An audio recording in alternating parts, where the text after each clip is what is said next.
खुर्सानी हार्भेस्ट गर्ने बेला भएको छ। यो चाहिँ यो अकबरे खुर्सानी।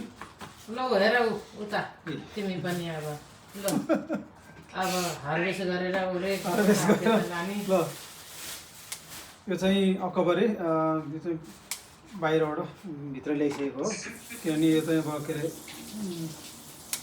केको जाडोले खान्छ भनेर यसलाई चाहिँ अब पुरै यो 3टा बोट छ।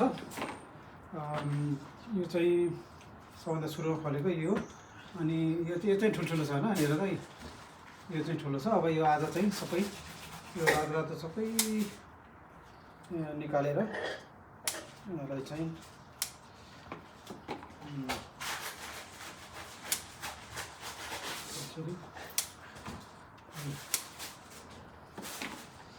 यो सब अलिक ठुल्ठुलो चाहिँ यहाँ ठुलो छ होइन, यस्तो ठुलो छ यहाँ यस्तो यो 3टै बोटको यसरी यहाँ ल है, यस्तो मजाको छ नि होइन। अब यस्तो गरेर अनि यसलाई चाहिँ यो सबै काट्ने हो। अनि काटिसकेपछि अनि हेरियो पनि टिकटक गर्थ्यो है। हेरियो ब्यागमा चाहिँ जस धोएर हो होइन, धोएर के अरे गऱ्यो यसरी लगाएर, अनि यो जिप छ, जिप लगाएर यसरी चाहिँ। अनि कन्टेन्ट्स के हो अब अकबरे खुर्सानी, आजको डेट छ कति आज 1 नोभेम्बर होइन, 1 नोभेम्बर 2025 भनेर। अनि के अरे छट्ट फ्रिजमा राखेपछि यो चाहिँ पछि मजाले यो ब्याग चाहिँ एकदम फ्रेस बस्छ भनेर भनेको छ।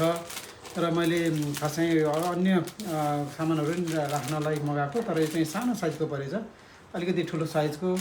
जस्तो अब एउटा मुला नै अट्ने खालको, एउटा कुखुरा नै अट्ने खालको ब्यागहरू नै हुँदो रहेछ। तर मैले चाहिँ यो रङ साइज परेछ, तर पनि खुर्सानीको लागि र सानो सामानको लागि चाहिँ एकदम ठिक छ।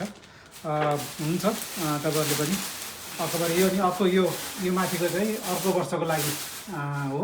र यो पनि मैले चाहिँ अब यसपालि यो सट्टै पुरा त्यो हाँगाहरू काटेर अनि यो चाहिँ गमालो त्यो माटो जरा पनि अलिकति छाँटेर राख्ने प्लान गरेको छु। हेरौँ कस्तो हुन्छ, अर्को वर्ष म देखाउनेछु। हस्, थ्याङ्क यू भेरी मच।